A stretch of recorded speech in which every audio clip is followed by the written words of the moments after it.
नमस्कार दोस्तों, अगर आप हमारे चैनल पर नए हैं तो चैनल को सब्सक्राइब कर लें। आज की कहानी है स्त्री और पुरुष। बिपिन बाबू के लिए स्त्री ही संसार की सबसे सुंदर वस्तु थी। वह कवि थे और उनकी कविता के लिए स्त्रियों के रूप और यौवन की प्रशंसा ही सबसे चित्ताकर्षक विषय था। उनकी दृष्टि में स्त्री विराट जगत में व्याप्त कोमलता, माधुर्य और अलंकार की सजीव प्रतिमा थी। जबान पर स्त्री का नाम आते ही उनकी आंखें जगमगा उठती थीं, कान खड़े हो जाते थे, मानो किसी रसिक ने गान की आवाज़ सुन ली हो। जब से होश संभाला तभी से उन्होंने उस सुंदरी की कल्पना करनी शुरू की जो उनके हृदय की रानी होगी। उसमें उषा को प्रफुल्लता होगी, पुष्प की कोमलता, कुंदन की चमक, वसंत की छवि, कोयल की ध्वनि व कवि वर्णित सभी उपमाओं से विभूषित होगी। वह उस कल्पित मूर्ति के उपासक थे। कविताओं में उसका गुण गाते, मित्रों से उसकी चर्चा करते, नित्य उसी के ख्याल में मस्त रहते थे। वह दिन भी समीप आ गया था जब उनकी आशाएं हरे हरे पत्तों से लहराएंगी, उनकी मुरादें पूरी होंगी। कॉलेज की अंतिम परीक्षा समाप्त हो गई थी और विवाह के संदेश आने लगे थे। विवाह तय हो गया। बिपिन बाबू ने कन्या को देखने का बहुत आग्रह किया, लेकिन जब उनके मामू ने विश्वास दिलाया कि लड़की बहुत ही रूपवती है, मैंने उसे अपनी आंखों से देखा है, तब वह राजी हो गए। धूमधाम से बारात निकली और विवाह का मुहूर्त आया। वधू आभूषणों से सजी हुई मंडप में आई तो बिपिन को उसके हाथ पांव नजर आए। कितनी सुंदर उंगलियां थीं, मानो दीप शिखाएं हो। अंगों की शोभा कितनी मनोहारिणी थी। विपिन फूले न समाये। दूसरे दिन वधू विदा हुई तो वह उसके दर्शनों के लिए इतने अधीर हुए कि ज्यों ही रास्ते में कहारों ने पालकी रखकर मुंह हाथ धोना शुरू किया, आप चुपके से वधू के पास जा पहुँचे। वह घूंघट हटाए पालकी से सिर निकाले बाहर झांक रही थी।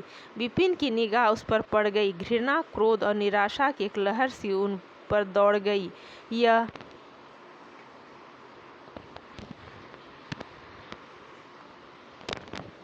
यह वो परम सुंदरी रमणी न थी जिसकी उन्होंने कल्पना की थी, जिसकी उस वर्षों से कल्पना कर रहे थे। यह एक चौड़े मुंह, चिपटी नाक और फूले हुए गालों वाली कुरूपा स्त्री थी। रंग गोरा था पर उसमें लाली के बदले सफ़ेदी थी, और फिर रंग कैसा ही सुंदर हो, रूप की कमी नहीं पूरी कर सकता।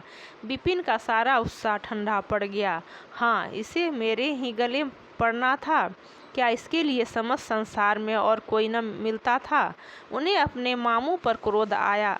उन्होंने वधू की तारीफों के पुल बांध दिए थे। अगर इस वक्त वह मिल जाते तो बिपिन उनकी ऐसी खबर लेता कि वह भी शायद याद करते। जब कहारों ने फिर पालकियां उठाई तो बिपिन मन में सोचने लगा, इस स्त्री के साथ मैं कैसे बोलूँगा, कैसे उसके साथ जीवन काटूंगा, और उसकी ओर तो ताकने ही से घृणा होती है। ऐसी कुरूपा स्त्रियां भी संसार में हैं, इसका मुझे अब तक पता न था। क्या मुंह ईश्वर ने बनाया है? क्या आंखें हैं? मैं और सारे ऐबों की ओर से आंखें बंद कर लेता, लेकिन यह चौड़ा सा मुंह। भगवान, क्या तुम्हें मुझी पर यह व्रजाघात करना था? विपिन को अपना जीवन नरक सा जान पड़ता था। वह अपने आंसू से लड़ा। ससुर को एक लंबा खर्रा लिखकर फटकारा। माँ बाप से हुज्जत की, और जब इससे शांति न हुई तो कहीं भाग जाने की बात सोचने लगा। आशा पर उसे दया अवश्य आती थी। वो अपने को समझाता कि इसमें उस बेचारी का क्या दोष है, उसने जबरदस्ती तो मुझसे विवाह किया नहीं। लेकिन यह दया और यह विचार उस घृणा को न जीत सकता था जो आशा को देखते ही उसके रोम रोम में व्याप्त हो जाती थी। आशा अपने अच्छे से अच्छे कपड़े पहनती, तरह तरह से बाल संवारती, घंटों आईने के सामने खड़ी होकर अपना श्रृंगार करती। लेकिन विपिन को यह सुतुरामजे से मालूम होते। वह दिल से चाहती थी कि इन्हें प्रसन्न करूं, उनकी सेवा करने के लिए अवसर खोजा करती थी, लेकिन विपिन उससे भागा भागा फिरता था। अगर कभी भेंट हो भी जाती तो कुछ ऐसी जली कटी बातें करने लगता कि आशा रोती हुई वहाँ से चली जाती। सबसे बुरी बात यह थी कि उसका चरित्र भ्रष्ट होने लगा। वह यह भूल जाने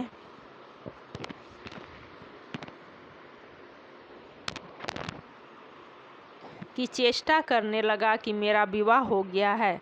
कई कई दिनों तक आशा को उसके दर्शन भी न होते। वह उसके कहे की आवाज़ें बाहर से आती हुई सुनती।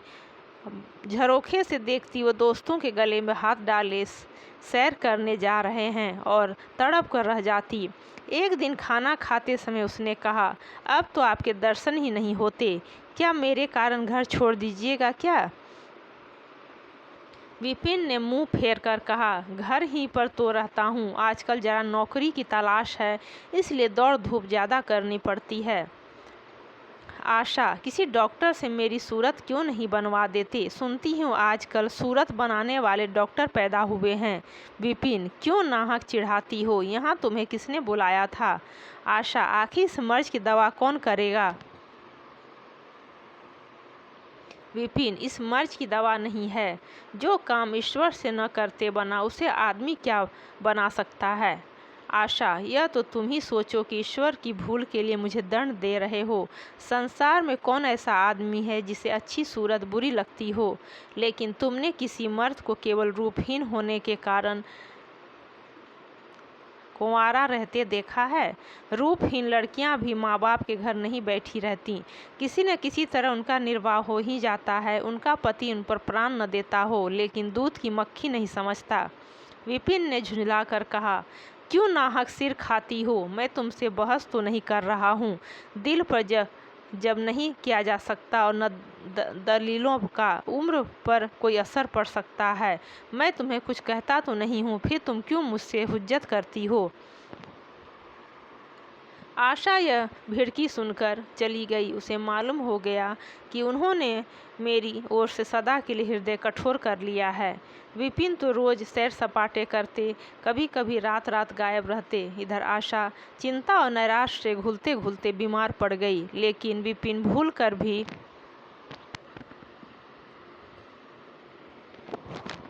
उसे देखने न जाता। सेवा करना तो दूर रहा, इतना ही नहीं, वह दिल में मनाता था कि यह मर जाती तो गला छूटता।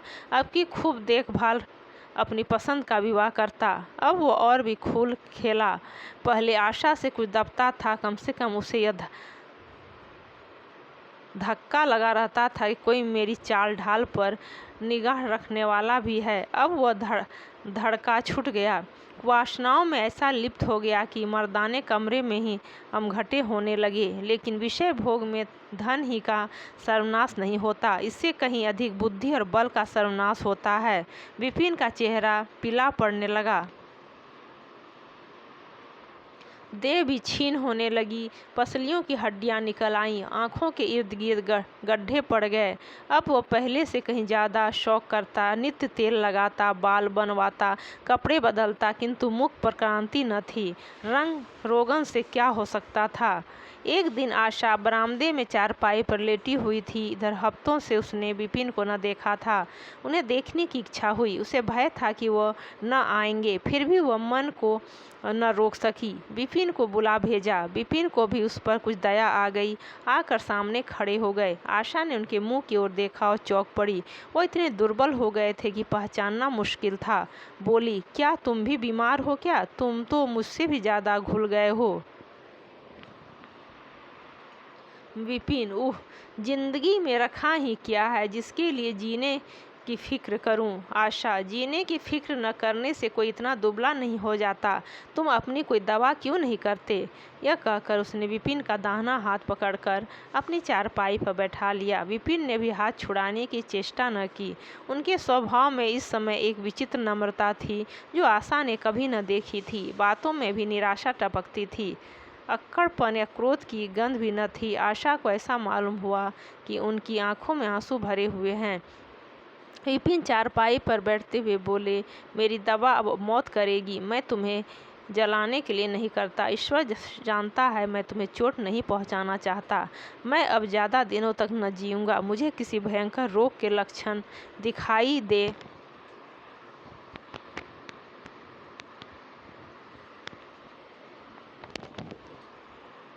रहे हैं। डॉक्टरों ने भी यही कहा है। मुझे इसका खेद है कि मेरे हाथों तुम्हें कष्ट पहुंचा, पर क्षमा करना। कभी कभी बैठे बैठे मेरा दिल डूब जाता है, मुरझा सी आ जाती है। यह कहते एकाएक वो कांप उठे। सारी देह में सनसनी सी दौड़ गई। मूर्छित होकर चारपाई पर गिर पड़े और हाथ पैर पटकने लगे। मुंह से फिचकूर निकलने लगा। सारी देह पसीने से तर हो गई। आशा का सारा रोग हवा हो गया। वो महीनों से बिस्तर न छोड़ सकी थी, पर इस समय उसके शिथिल अंगों में विचित्र स्फूर्ति दौड़ गई। उसने तेजी से उठकर विपिन को अच्छी तरह लेटा दिया और उनके मुख पर पानी की छींटें देने लगी। महरी भी दौड़ी आई और पंखा झलने लगी। बाहर खबर हुई। मित्रों ने दौड़कर डॉक्टर को बुलाया। बहुत यत्न करने पर भी विपिन ने आंखें न खोली। संध्या होते होते उनका मुंह टेढ़ा हो गया और बायां अंग शून्य पड़ गया। हिलना तो दूर रहा, मुंह से बात निकलना भी मुश्किल हो गया। यह मूर्छा न थी, फालिज था। फालिज के भयंकर रोग में रोगी की सेवा करना आसान काम नहीं है। उस पर आशा महीनों से बीमार थी, लेकिन इस रोग के सामने वो अपना रोग भूल गई। 15 दिनों तक विपिन की हालत बहुत नाजुक रही। आशा दिन के दिन और रात को रात उनके पास बैठी रहती। उनके लिए पथ्य बनाना, उन्हें गोद में संभाल कर दवा पिलाना, उनके जरा जरा से इशारे को समझना उसे जैसी धैर्यशील स्त्री का काम था। अपना सिर दर्द से फटा करता, जोर से दे तपा करती, पर इसकी उसे जरा भी परवाह न थी। 15 दिनों के बाद विपिन की हालत कुछ संभली। उनका दाहिना पैर तो लूज पड़ गया था, पर तोतलों भाषा में कुछ बोलने लगे थे। सबसे बुरी गति उनके सुंदर मुख की हुई थी। वह इतना टेढ़ा हो गया था जैसे कोई रबड़ के खिलौने को खींच कर बढ़ा दे। बैटरी की मदद से जरा देर के लिए बैठ या खड़े हो तो जाते थे, लेकिन चलने फिरने की ताकत न थी। एक दिन लेटे लेटे उन्हें क्या जाने क्या ख्याल आया। आईना उठाकर अपना मुंह देखने लगे। ऐसा कुरूप आदमी उन्होंने कभी न देखा था। आहिस्ता से बोले,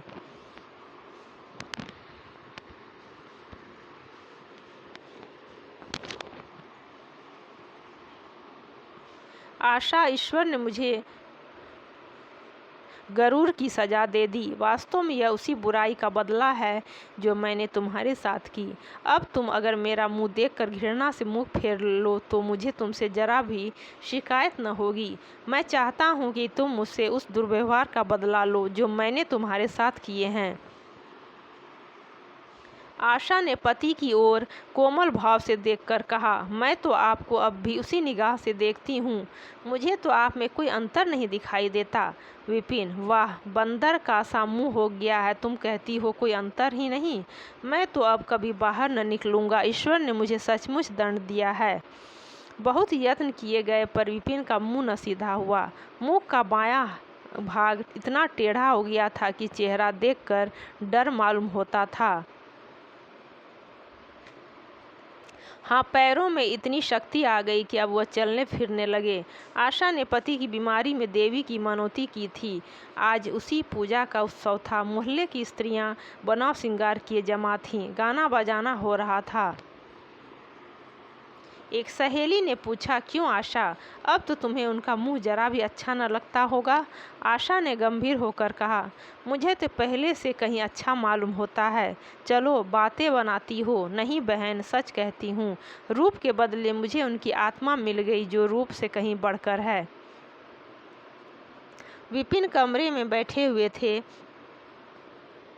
कई मित्र जमा थे। ताश हो रहा था। कमरे में खिड़की थी जो आंगन में खुलती थी। इस वक्त वह बंद थी। एक मित्र ने चुपके से उसे खोल दिया और शीशे से झांककर विपिन से कहा, आज तो तुम्हारे यहाँ परियों का अच्छा जमघट है। विपिन, बंद कर दो। अजी जरा देखो तो कैसी कैसी सूरतें हैं। तुम्हें इन सबों में कौन सबसे अच्छी मालूम होती हैं?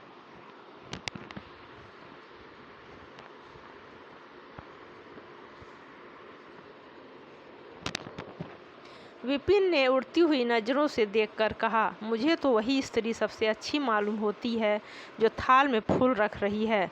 वाह री आपकी निगाह, क्या सूरत के साथ तुम्हारी निगाह भी बिगड़ गई।